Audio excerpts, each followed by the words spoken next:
그러므로 나의 사랑하고 사모하는 형제들, 나의 기쁨이요 면류가 아닌 사랑하는 자들아, 이와 같이 주 안에 서라. 내가 유오디아를 권하고 순두개를 권하노니 주 안에서 같은 마음을 품으라.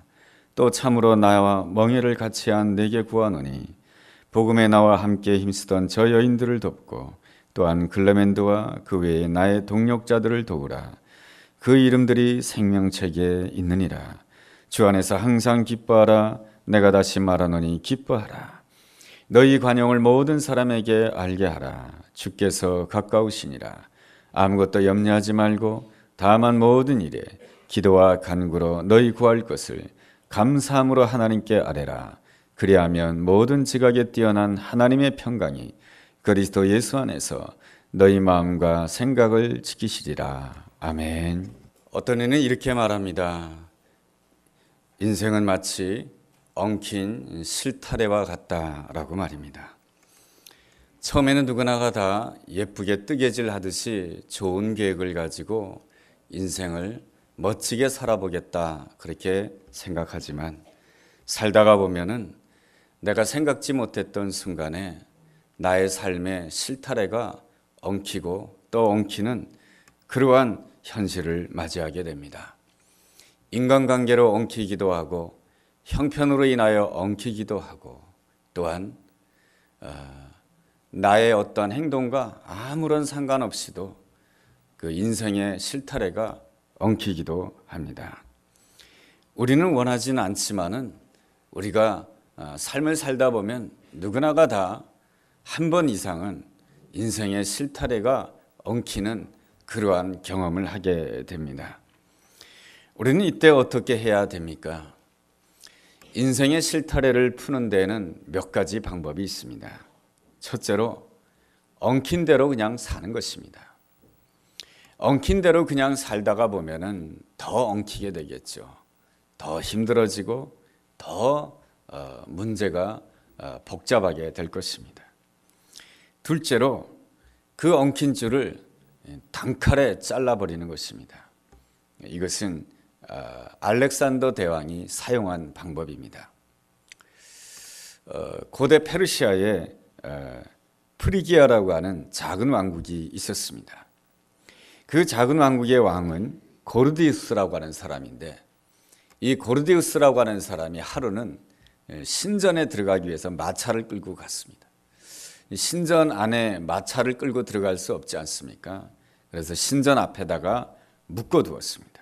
그리고 신전에서 자기가 해야 될 모든 일을 끝내고 나와서 마차를 매듭을 풀려고 하는데 이 매듭이 풀려지지 않는 것이었습니다.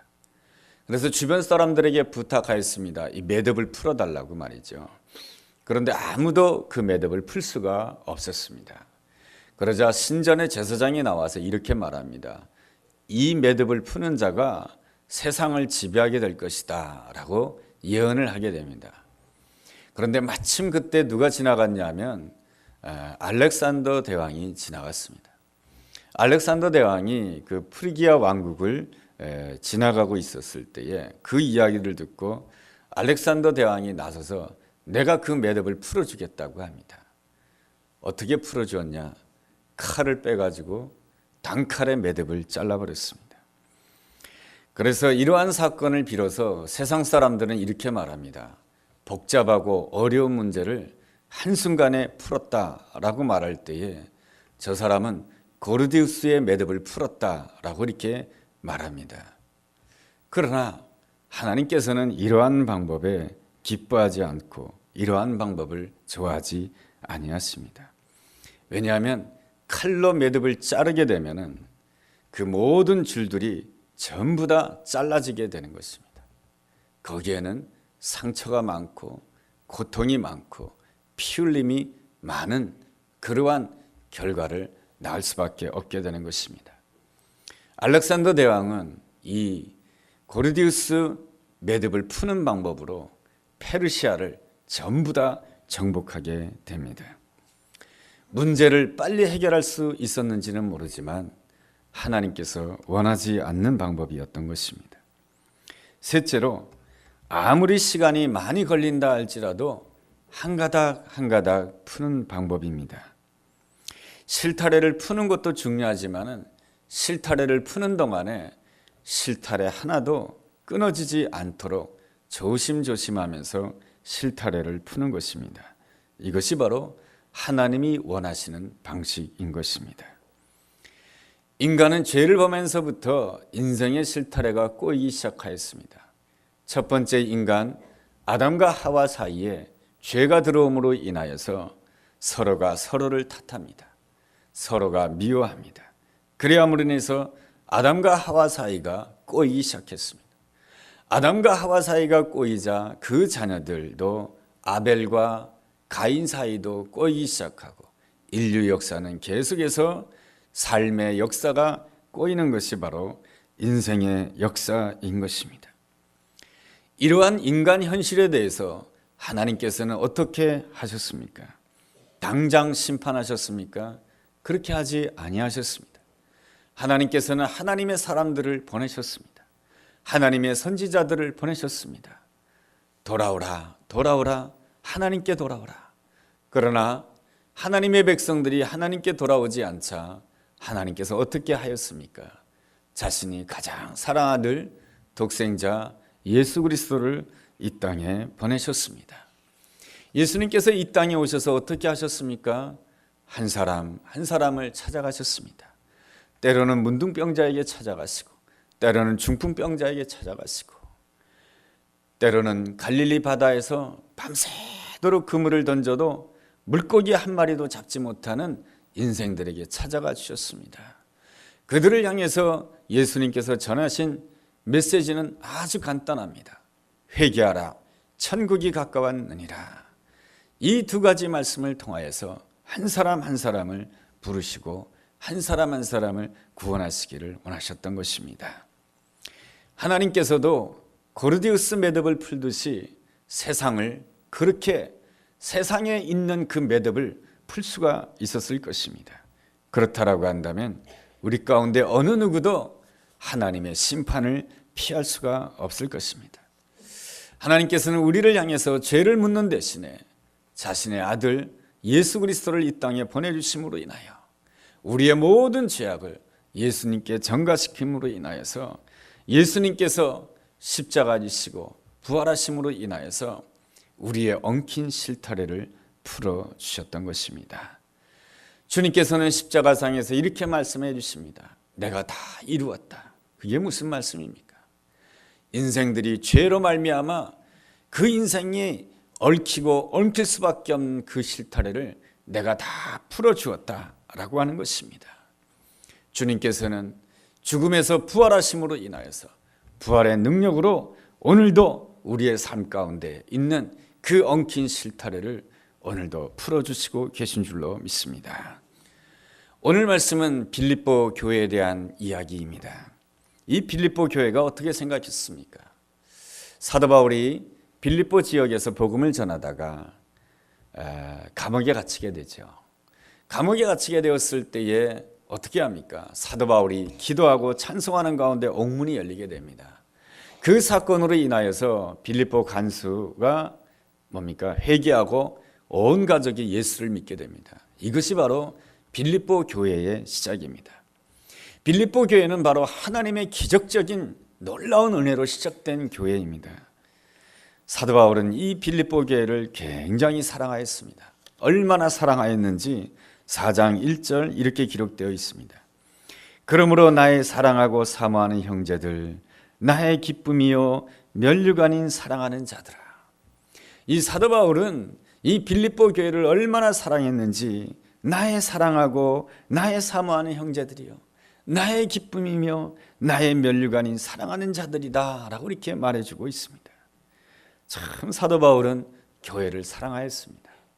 그리고 이 빌립보 교회는 다른 사람이 개척한 데가 아니에요. 위대한 사도 바울이 개척했습니다. 그럼에도 불구하고 이 빌립보 교회 안에는 문제가 있었습니다. 2절 말씀입니다. 2절에 이러한 말씀이 있습니다. 내가 유오디아를 권하고 순두개를 권하노니 주 안에서 같은 마음을 품으라. 유오디아와 순두개가 같은 마음을 품지 못했다라고 하는 것입니다. 갈등이 있었고 아픔이 있었고 상처가 있었고 이 빌립보 교회 안에는 엉키고 설킨 그러한 매듭의 문제가 있었다라고 하는 것입니다. 바울은 이 빌립보 교회를 향해서 편지를 보내고 있는 것이 빌립보서입니다. 사도 바울이 이 빌립보서를 기록할 때 어디에서 기록했습니까? 로마 감옥에서 기록했습니다. 사도 바울도 편안한 입장이 아닙니다. 로마 감옥에 갇혀서 재판을 기다리고 있는 입장이었습니다. 사도 바울도 힘들고 어려운 입장이었지만 나를 넘어서서 교회를 위하여서 기도하고 있었고, 나를 넘어서서 나라와 민족을 위해서 기도하는 사람이 바로 하나님의 사람이며 사도 바울입니다. 바울은 자신의 삶이 너무나도 힘들고 고통스러웠지만은 그것과 상관없이 빌립보 교회를 위하여서 간절한 마음으로, 주님의 마음으로 서신을 보낸 그 내용이 바로 빌립보서입니다. 사도 바울은 이 빌립보서를 통해서 빌립보 교회 성도들에게 당부해 주고 있습니다. 그 당부해 주는 말씀의 핵심이 무엇이냐면 우리가 읽은 4장 1절 하반절에 나와 있습니다. 뭐라고 나와 있습니까? 주 안에 서라라는 것입니다. 여기에서 서라라고 하는 것은 바로 헬라어로는 스테케테라고 합니다. 이 스테케테라고 하는 이 표현은 군사적인 용어입니다. 적군들이 막 밀려옵니다. 그러면은 이쪽이 숫자가 적다라고 생각하면은 아군은 자신도 모르게 뒷걸음을 치게 됩니다. 그때에 지휘관이 말합니다. 서라라고 말합니다. 뒤로 물러서지 말라라고 하는 것이죠. 그러므로 사도 바울은 이 빌립보 교회를 향하여서 너희들의 삶 가운데 엉킨 실타래를 풀기 위하여서는 주 안에 서 있어야 된다라는 것입니다. 뒷걸음 치지 말고 주 안에 서 있어야 된다라고 하는 것입니다. 그렇다라고 한다면 주 안에 서 있다라고 하는 것은 무엇을 뜻하는 것입니까? 어떻게 해야 우리가 주 안에 서 있을 수가 있겠습니까? 첫째로 주 안에서 기뻐해야 합니다. 그것이 4절 말씀입니다. 4절에 보면 이러한 말씀이 있습니다. 주 안에서 항상 기뻐하라. 내가 다시 말하노니 기뻐하라 라고 말씀해 주고 있습니다. 주 안에서 기뻐해야 된다라고 하는 것입니다. 주 안에서, 우리가 주 안에 있기 위해서는 어떻게 해야 됩니까? 주님 안으로 들어가야 되는 것이고 예수님 안으로 들어가야 되는 것입니다. 누가 예수님 안으로 들어갈 수가 있습니까? 내가 죄인됨을 고백하는 자만이 예수님 안으로 들어갈 수가 있는 것입니다. 예수님은 이 땅에 의원으로 오셨습니다. 내가 병들었다고 생각하는 자, 내가 죄인이라고 생각하는 자, 그러한 자만이 예수님 안으로 들어갈 수가 있는 것입니다. 우리의 죄가 무엇입니까? 우리의 병이 무엇입니까? 교만이며 욕심인 것이죠. 탕자의 비유에서 나오는 탕자의 문제가 무엇입니까? 그것은 자기 스스로 너무 당당했다라고 하는 것입니다. 자기 스스로 너무 당당하기 때문에 아버지를 향해서 당당하게 요구합니다. 내 유산을 주세요. 내 유산 안 주면 안 됩니다. 탕자는 아버지로부터 유산을 받아서 아버지 곁을 떠나게 됩니다. 이렇게 당당한 자와 욕심이 많은 자는 반드시 아버지 곁을 떠나게 되어 있습니다. 아버지 곁을 떠나면 그 결과가 어떻게 되겠습니까? 모든 것을 다 잃어버리는 자가 되는 것이죠. 모든 것을 다 잃어버린 자가 되었을 때에 내가 누구인지를 알게 됩니다. 그래서 탕자는 아버지 집으로 돌아오면서 자기를 이렇게 고백하게 됩니다. 나는 품꾼의 하나일 뿐입니다. 내가 아버지 집에서 품꾼의 하나로만 쓰임받아도 좋겠습니다. 그 마음으로 돌아오게 됩니다. 그랬을 때 어떤 아버지를 만나게 됩니까? 껴안아주는 아버지를 만나게 되고, 그리고 아버지께서 나를 굉장히 사랑해 주시고 나를 굉장히 소중하게 여기신다라고 하는 것을 깨닫게 됩니다. 이 모든 일이 다 가능할 수 있는 이유가 무엇입니까? 나의 공로 때문입니까? 나의 회개 때문입니까? 그렇지 않습니다. 예수님의 십자가의 피공로 때문에 그런 것입니다. 예수님의 그 십자가의 그 헌신이 없었다라고 한다면 내가 눈물을 흘리며 회개하는 것도 다 소용없는 것입니다. 그러나 예수님께서는 이미 나를 위하여 십자가에 그래서 피를 흘려주심으로 인하여서 우리에게 길을 열어주셨습니다. 하나님 아버지 곁으로 돌아올 수 있는 길을 열어주신 것이죠. 그러므로 우리가 주 안에서 기뻐한다라고 하는 것은 무엇입니까? 바로 예수님의 십자가의 헌신이 얼마나 아름다운지를 깨달았다라고 하는 것입니다. 예수님의 십자가의 헌신이 얼마나 아름답다라고 하는 것을 깨달았다라고 하는 것은 내가 얼마나 큰 죄인이며 나는 아무것도 당당할 수가 없고 나는 아무것도 의로울 수 없는 자라고 하는 그 사실을 철저하게 깨달았다라고 하는 것입니다. 그럴 때에 우리는 무엇을 만나게 됩니까? 아버지의 사랑을 만나게 되는 것이죠. 아버지는 나를 있는 모습 그대로 껴안아 주시는 분이시구나. 아버지는 나를 보면서 웃어주시는 분이구나. 좋은 분이구나.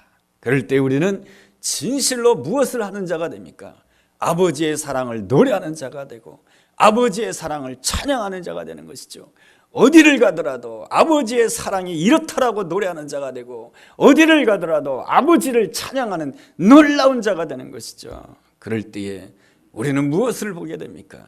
하나님 아버지께서 역사하시는 것을 보게 될 줄로 믿습니다.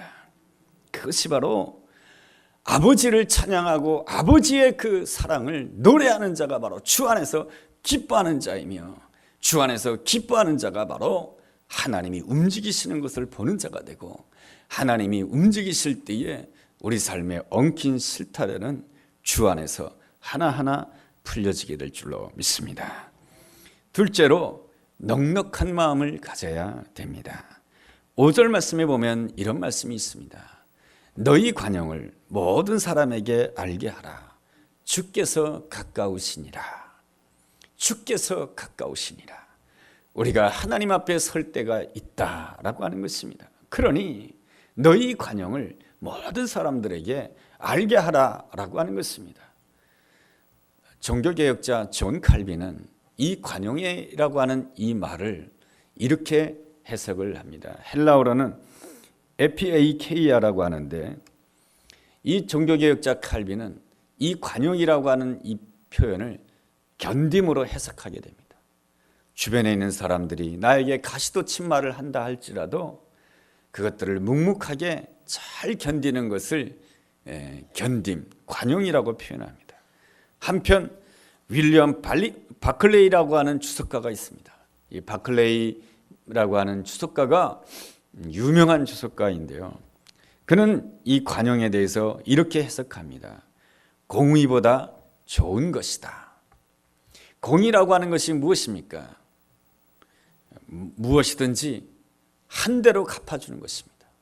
좋은 것을 하였으면 좋은 것으로 갚아주고 나쁜 것을 하였으면 나쁜 대로 갚아주는 것입니다. 모든 것을 한 대로 다 갚아주면 속 시원할 것 같지만 이러한 것은 마치 엉킨 실타래를 칼로 잘라버리는 것과 똑같은 것입니다. 그러면 그 상처와 아픔은 말로 다 할 수 없이 큰 것이죠. 우리는 모두가 다 죄인입니다. 죄의 대가는 사망인 것이죠. 하나님께서 우리를 공의로만 대접해 주신다라고 한다면 우리가 한 말, 우리가 한 행위 그대로 다 갚아주신다라고 한다면 우리의 마지막은 지옥일 수밖에 없을 것입니다. 그러나 하나님께서는 우리의 죄를 묻는 대신에 하나님께서는 예수님을 이 땅에 보내주셨습니다. 예수님에게 우리의 모든 죄악을 전가시켜 주심으로 인하여 우리의 죄악을 해결해 주셨습니다. 이것이 바로 공의보다 더 좋은 것이며 하나님의 관용인 것입니다. 안희숙 사모님이 전하신 말씀입니다. 안희숙 사모님이라고 하는 분은 일제시대 때에 신사참배를 거부하시다가 형무소에 갇혀서 6년 동안 여인의 몸으로 고문을 당하셨습니다. 그 6년 동안 겪었던 일본 순사에게 겪었던 그 고문 때문에 일생 동안 육신의 아픔을 가지고 사셨습니다. 머리도 다 빠지시고 말이죠. 그 사모님께서 전하시는 말씀은 마태복음 26장의 말씀입니다. 마태복음 26장의 말씀이 어떠한 내용인고 하니 예수님께서 십자가를 앞에 두고 겟세마네 동산에 올라가서 땀방울이 핏방울이 되기까지 기도합니다. 그때에 예수님께서 함께 데려간 제자들이 있습니다. 세 사람이죠. 베드로, 야고보, 요한 세 사람입니다. 이 세 명의 제자는 12명의 제자 가운데 제자입니다. 그만큼 핵심 멤버입니다. 예수님께서는 이 십자가를 앞에 두고 이 세 사람의 제자가 예수님을 위해서 중보기도해 주기를 원했던 것입니다. 그러나 이 세 사람은 예수님이 땀방울이 핏방울이 될 때까지 기도하는 동안에 다 잠을 자고 만 것입니다. 이렇게 잠을 자는 제자들을 보면서 예수님이 뭐라고 말씀하셨겠습니까? 마음은 원이로되 육신이 약하구나, 이렇게 말씀해 주셨습니다. 안희숙 사모님은 이 말씀을 딱 한마디로 해석을 합니다. 어떻게 해석하는가 하니 그럴 수도 있지, 그렇게 해석합니다. 피곤하니까 그럴 수도 있겠지, 견디기 힘들었으니 그럴 수도 있지 라는 것이죠. 안희숙 사모님은 일제시대가 끝나고 8.15 해방 뒤에 미국으로 건너가서 살게 됩니다. 미국으로 건너가서 몇 권의 책을 쓰시게 되었는데 그 책들 가운데 2권의 책이 눈에 들어옵니다. 한 권의 책의 제목은 이렇습니다. 죽으면 죽으리라. 또 한 권의 책은 그럴 수도 있지라는 책입니다. 신사참배 앞에서는 죽으면 죽으리라 감당하기를 원했고, 내 옆에 못난 사람들에 대해서는 그럴 수도 있지라고 하는 마음으로 대해 주었던 것입니다. 참으로 예수님을 닮아가는 아름다운 관용의 마음 아니겠습니까? 예수님께서 십자가를 지실 때에 모두가 다 도망갔습니다. 예수님의 제자들만큼은 예수님 옆에 있을 것 같은데 그렇지 않아요. 내가 힘들고 내가 고통스럽고 내가 어려워지게 되면 내 주변 사람들이 다 떠나가는 거예요. 친구도 다 떠나가는 거예요. 그게 인생사예요. 예수님의 입장에서는 그 제자들을 보면서 얼마나 마음이 섭섭했을까요? 그러나 예수님께서는 그러한 제자들을 향해서도 이러한 마음을 잡수셨습니다. 그럴 수도 있지. 그때 십자가까지 따라오기 힘들었겠지. 힘드니까 그럴 수 있었겠지. 십자가를 끝까지 따라온다라고 하는 것이 두려웠겠지. 두려우니 그럴 수도 있겠지. 십자가를 끝까지 감당하는 것이 얼마나 무거울까? 무거우니까 그럴 수도 있겠지. 그러기에 예수님께서는 부활하신 이후에 제자들에게 다시 찾아가 주셨습니다. 주님은 그 제자들을 보면서 이 마음을 계속 가졌을 것 같아요. 그래, 그럴 수도 있겠지. 그럴 수도 있겠지. 그럴 수도 있겠지 하면 그 마음으로 제자 베드로를 만나고 그리고 도마를 만나고, 도마가 또 예수님이 진짜 살아난지 의심하지 않습니까? 주님은 늘 그랬던 것이죠. 그럴 수도 있지. 그런 마음으로 자신의 그 옆구리를 보여주지 않았습니까? 그러기에 예수님께서 그럴 수도 있지라고 하는 그 마음 때문에 제자들은 새로운 제자로서 새롭게 출발할 수가 있었던 것입니다. 관용이란 무엇입니까? 상대방으로 하여금 새롭게 출발할 수 있도록 해주는 배려다, 그렇게 정의를 내릴 수가 있을 것입니다. 요즘에는 사회적으로 본다라고 한다면은 보복운전이 굉장히 자주 이렇게 문제화되고 있습니다. 뉴스를 보게 되면은 이 보복운전이 요즘에는 뭡니까?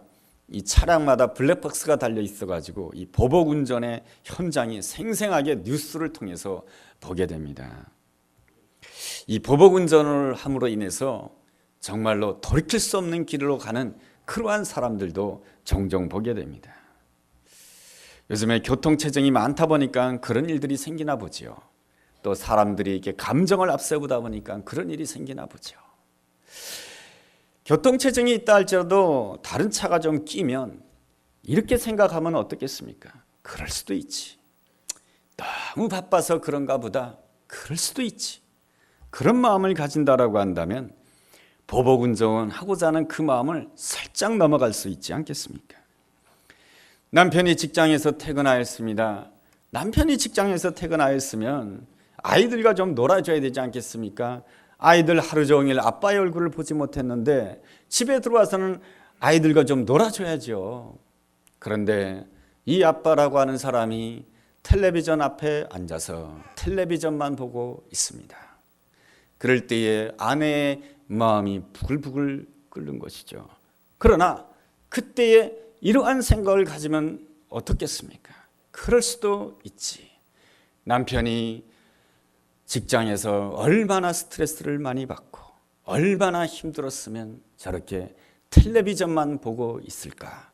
그럴 수도 있지.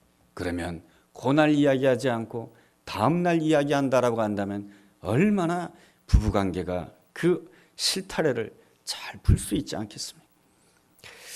부인이 바가지를 걷습니다. 그래도 남편이 부인을 보면서 그럴 수도 있겠지. 적은 월급 가지고 살림살이 하느라고 스트레스가 많으니 그럴 수도 있겠지. 내 탓인가 보지 하고 잠깐 넘어간다라고 한다면 부부간의 엉킨 실타래를 잘 풀 수 있지 않겠습니까? 누구를 만난다 할지라도, 시어머니를 만난다 할지라도 시어머니께서 시어머니한테 고생 많이 했으니까 그러나 보지, 그럴 수도 있지. 넘어가면 얼마나 좋습니까? 며느리를 볼 때 요즘 젊은이들은 저러니 그럴 수도 있겠지. 누구를 만난다 할지라도 마음속으로 한번 그런 생각을 하고 만나는 것입니다. 그럴 수도 있지. 그러면 그 엉킨 실타래가 하나씩 하나씩 풀려지지 않겠습니까? 셋째로 기도해야 되는 것입니다. 6절 말씀에 보면 이러한 말씀이 있습니다. 아무것도 염려하지 말고 다만 모든 일에 기도와 간구로 너희 구할 것을 감사함으로 하나님께 아뢰라. 우리가 그럴 수도 있지, 생각만 가지고는 해결을 못해요. 실타래를 못 풀어요. 하나님께 기도해야 되는 것입니다. 기도하기 전에 염려하지 말아야 되는 것입니다. 이 염려를 하게 되면 나에게 일어날 수 있는 상황 가운데 가장 나쁜 상황을 상상하게 됩니다. 그러면 나의 상황에만 얽매이게 됩니다. 나의 상황에만 얽매이게 되면 무엇을 보지 못하냐면 내 옆에 있는 사람을 보지 못해요. 내 옆에 있는 아내를 보지 못하고, 내 옆에 있는 남편을 보지 못하고, 내 옆에 있는 자식들을 보지 못하고, 내 옆에 있는 성도를 보지 못해요. 그리고 더 중요한 건 하나님이 일하시는 것을 보지 못해요. 그래서 염려하지 말아야 돼요. 염려하게 되면 스트레스와 그리고 우울함 가운데 빠지게 돼요. 그러면 헤어나올 수가 없어요. 염려하지 말고 그럼 무엇을 해야 되느냐? 하나님께 기도해야 되는 것이죠. 우리가 섬기는 하나님은 어떤 하나님이십니까? 빌립보서 1장 6절에 이러한 말씀이 있습니다. 너희 속에 한번 착한 일을 시작하신 그 예수님께서는 너희 삶 가운데 그 착한 일이 이루어지기까지, 내가 이루어지기까지 함께 해주신다라고 약속해 주고 있습니다. 그 하나님 앞에 내 상황과 내 형편과 내 감정을 하나씩 하나씩 전부 다 하나님 앞에 아뢰는 시간을 가져야 되는 것입니다. 그것도 감사함으로 기도해야 되는 것입니다. 이유가 무엇입니까? 히브리서 4장 16절에는 기도를 이렇게 설명해 주고 있습니다. 그러므로 우리는 긍휼하심을 받고 때를 따라 돕는 은혜를 얻기 위하여 은혜의 보좌 앞에 나아갈 것이니라. 히브리서 4장 16절에서는 기도란 무엇이냐? 은혜의 보좌 앞에 나아가는 것이다라고 말씀해 주고 있습니다. 은혜의 보좌란 무엇입니까? 하나님의 지성소입니다. 구약시대 때에 하나님의 지성소에는 누구만이 나갈 수가 있었습니까? 대제사장만이 나갈 수가 있었던 것입니다. 1년에 한 번 그 하나님의 지성소에 나아가서 하나님 앞에 기도하는 것입니다. 하나님, 이 백성을 하나님의 공의대로만 다스리지 말아 주옵시고 하나님, 이 백성을 하나님의 은혜로 다스려 주옵소서. 그 자리가 바로 지성소이며 은혜의 보좌인 것입니다. 그런데 신약시대에 와서는 그 은혜의 보좌 앞에 예수 그리스도를 영접하는 자는 누구든지 예수 그리스도의 보혈을 의지하여 은혜의 보좌 가운데 나갈 수가 있게 되는 것입니다. 우리가 그리스도의 보혈을 의지하여 십자가를 의지하여 하나님의 지성소로 나간다라고 한다면 히브리서 4장 16절에서는 두 가지로 응답해 주신다라고 말씀해 주고 있습니다. 하나님께서는 긍휼하심으로 응답해 주시고 또 한 가지는 하나님께서는 때를 따라 돕는 은혜로 하나님께서 응답해 주신다라고 말씀해 주고 있습니다. 그러므로 우리는 아무것도 염려하지 말고 다만 모든 일에 기도와 간구로 우리의 구할 것을 감사함으로 하나님께 아뢰어야 되는 것입니다. 그럴 때에 하나님께서 우리에게 주시는 놀라운 은혜는 7절 말씀입니다. 모든 지각에 뛰어난 하나님의 평강이, 내 모든 생각보다 뛰어나신 그 하나님의 그 평강이 그리스도 예수 안에서 우리의 생각과 마음을 지켜주신다라고 하는 것입니다. 하나님께서 우리의 생각과 마음을 지켜주시게 되면 우리는 무엇을 기다리는 자가 됩니까? 하나님의 때를 기다리는 자가 되는 것입니다. 끝까지 하나님의 때를 기다리게 되었을 때 무엇을 보게 됩니까? 하나님이 이루시는 것을 보게 되는 것입니다. 우리가 그러한 기도를 해야 되지 않겠습니까? 우리 삶에 실타래가 엉키게 되었을 때 하나님, 내가 염려하지 아니하고 내가 기도와 간구로 하나님의 은혜의 보좌 앞에 나아갑니다. 주여, 내 생각보다 더 뛰어나신, 내 지각보다 더 뛰어나신 하나님의 평강이 내 생각과 내 마음을 지켜 주옵소서. 그리함으로 해서 내가 살아있는 동안에 하나님께서 이 엉킨 실타래를 풀어주는 것을 내가 살아있는 동안에 눈으로 보게 하여 주시옵소서. 그렇다라고 한다면 우리는 반드시 하나님께서 우리 삶 가운데 그 엉킨 실타래를 풀어주시는 그 놀라운 역사를 내 눈으로 보고 확인하게 되는 귀한 역사가 주어지게 될 줄로 믿습니다. 기도하겠습니다. 하나님 아버지, 사순절을 보내면서 날마다 주 안에서 서 있는 자가 되기를 원합니다. 우리의 삶이 비록 실타래가 엉킨 것처럼 엉켜 있다 할지라도 낙심하지 않게 하여 주시고 주 안에서 기뻐하는 자 되게 하여 주시고 관용하는 자 되게 도와주시고 기도와 간구로 은혜의 보좌 앞에 나아가는 자 되게 하여 주옵소서. 그래야므로 인해서 내가 살아있는 동안에 하나님의 일하시는 것을 보게 도와주시고 하나님의 때에 하나님께서 모든 것을 풀어주시는 회복의 은총을 누리게 하여 주옵소서. 예수님의 이름으로 기도했습니다. 아멘.